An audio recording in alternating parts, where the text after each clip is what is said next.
Have you ever taken a ride after midnight, when the streets are empty, and the silence feels heavier than usual? Sometimes, the scariest journeys don't take you where you expect, they take you where you should never go. It was exactly 12:15 a.m. when Daniel left work. The town was small, and at this hour, it felt almost dead. The only sound was the hum of the streetlights, buzzing faintly, their orange glow stretching shadows across the cracked pavement. He hurried to the bus stop, clutching his jacket tighter against the cold. The last bus was already waiting there. Its engine purred like something alive, deep and low, almost growling. The doors hissed open as if breathing him in. For a moment, Daniel hesitated. The bus seemed wrong. Its windows reflected nothing, just black mirrors swallowing the glow of the lamps. But with no other choice, he stepped inside. The air was colder. Staler. He paid his fare without a word, and the driver, an older man with a faded cap pulled so low his eyes were hidden, never looked at him. The driver's hands gripped the wheel tightly, the knuckles pale as bone. Not even a nod. Daniel turned toward the aisle. Only a few passengers sat inside, scattered across the rows. But something about them made his stomach twist. None of them spoke. None shifted. They sat in absolute silence, faces shadowed, heads tilted ever so slightly, all angled toward the aisle, as if listening for his footsteps. He slid into a seat near the back, trying to calm his nerves. The bus lurched forward, groaning and rattling as though it carried an impossible weight. Outside, the streets blurred past, but Daniel quickly noticed something strange. He didn't recognize them. This was the number 12 route. He had taken it for years. But the bus turned down a narrow street he had never seen before. The houses leaned at impossible angles, their roofs sagging, their windows hollow and black like watching eyes. He pulled out his phone. No signal. No Wi-Fi. Just a dead black screen. He tried again, pressing the power button, but the phone wouldn't even restart. His reflection stared back at him from the dark glass, his reflection, and something else. A pale, blurred face, hovering just behind his shoulder. He whipped around, nothing. Just passengers sitting in silence. The woman 2 rows ahead tilted her head. Not much, just a fraction. But enough. Enough to let him know she was aware of him. Her long hair covered most of her face, but through the strands, he swore he saw the corner of her mouth twitch upward, stretching into a smile. He leaned back, his chest tight. That was when he saw the man in the very front seat. At first, he seemed normal, sitting upright, facing forward. But as the lights flickered, Daniel froze. The man's head was turned all the way around. His neck bent unnaturally, bones straining beneath the skin. And he was staring at Daniel. Smiling. The lights flickered again, and just like that, the man was normal, facing forward like the others. Daniel swallowed hard, panic rising. "Excuse me," he called toward the front, his voice trembling. "Driver. I think you missed the turn." The driver didn't move. His hands gripped the wheel tighter. The bus picked up speed, rushing into streets that grew more distorted with every passing block. Buildings leaned closer to the windows, their walls stretching too high, too crooked. The world outside was warping, bending away from reality. Daniel stood, heart racing. The moment he did, every passenger's head turned toward him. Perfectly in sync. Their eyes were wide, glassy, unblinking. Their mouths parted ever so slightly, exhaling faint, rattling breaths. The silence broke. From all around him, in whispers that weren't words, the passengers began to breathe louder. A dry, hollow chorus that filled the bus like wind through broken bones. He stumbled backward, gripping the cold metal pole to steady himself. The lights above flickered once more. And in that single instant of darkness, their faces changed. Skin cracked like porcelain, mouth stretching impossibly wide, eyes hollow and black as the void. The whispers turned into something worse, low, guttural laughter. When the lights returned, they were still again. Normal. Quiet. Staring. Waiting. Daniel's heart slammed against his ribs. He rushed to the door, slamming the button to open it. Nothing. He kicked at the glass, shouted, pounded his fists. The bus didn't slow. The overhead speaker crackled to life, the sound of static breaking through the air. Then a voice spoke, dry, broken, not the driver's, not human at all. Next stop. Home. The bus screamed as it turned sharply, throwing Daniel to the floor. The passengers moved now, slowly, unnaturally, rising from their seats. Their heads tilted, their bodies jerking in strange, inhuman rhythms. Step by step, they walked toward him. Daniel crawled back, desperate, his hands scraping against the cold metal floor.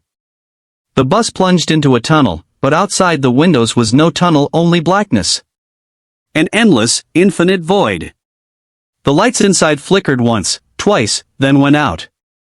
Darkness swallowed everything. And in that perfect, suffocating black, a chorus of voices whispered together, right into his ear. You've already arrived. The town was asleep when Clara stepped out of the office that night. Midnight had come and gone, and the streets were drowned in silence, lit only by flickering orange lamps that stretched shadows across the cracked sidewalks. A cold wind slid through the empty alleys, carrying with it a feeling of unease. At the bus stop, the last bus of the night waited.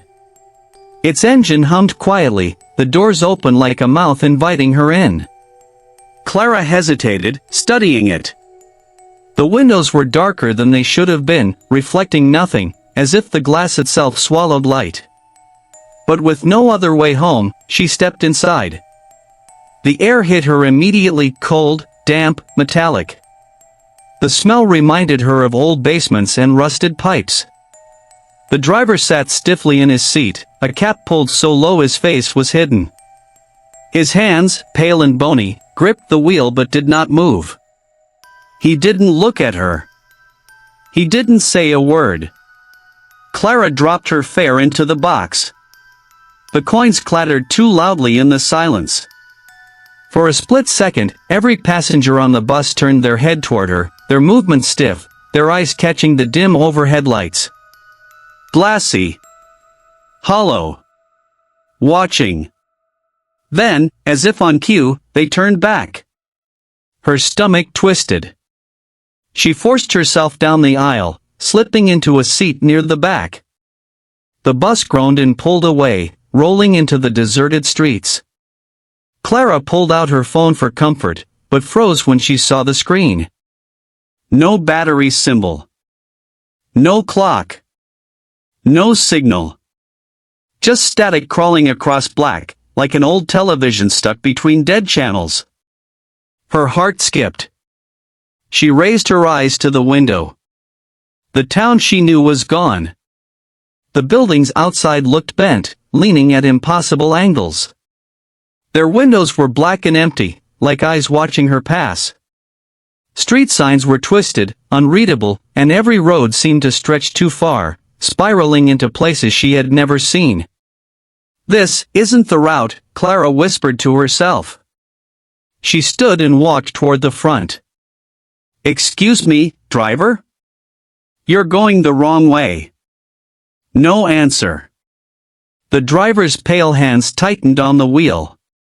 The bus picked up speed. Clara turned, her mouth dry. Every passenger was staring at her now. Their heads tilted slightly in perfect unison. Eyes wide. Mouths half open, inhaling in long, rattling gasps that didn't sound human. Her chest seized. She stumbled backward, her voice cracking. Stop the bus. Please. The driver didn't move. The bus lights flickered once. For the blink of an eye, the passengers weren't passengers anymore. Their faces were stretched, their jaws unhinged too far, skin cracked like porcelain splitting apart. Their eyes were empty holes. When the light flickered back, they sat still again. Silent. Watching. Clara's breath came fast and shallow. She ran to the doors, slamming the button to open them, but nothing happened. She kicked at the glass, her fists pounding, but the bus never slowed. The intercom above crackled to life, static hissing through the silence. A voice whispered, deep and inhuman. "Next stop. Home." The bus screeched around a corner. Clara fell to the floor, her knees slamming against the metal. She scrambled backward, but the passengers began to rise.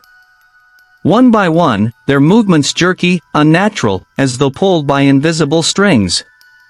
Their footsteps fell out of rhythm with the rocking bus, soft and hollow, echoing louder than they should.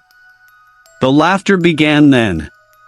Low, guttural, spreading through the bus as their mouths stretched wider and wider. Their teeth were too sharp, their smiles splitting their faces. Clara's eyes darted toward the driver. Slowly, impossibly slowly, he turned his head just enough for her to see his reflection in the rearview mirror. His skin was sagging, loose, like it didn't fit the skull beneath. His eyes glowed faintly red. Clara screamed. The bus plunged forward into a tunnel she had never seen before. Outside the windows, nothing. Not darkness. Not night. Just endless, empty void stretching forever. The bus lights snapped off. Total blackness. And in the dark, dozens of voices whispered in perfect unison. "You've already arrived."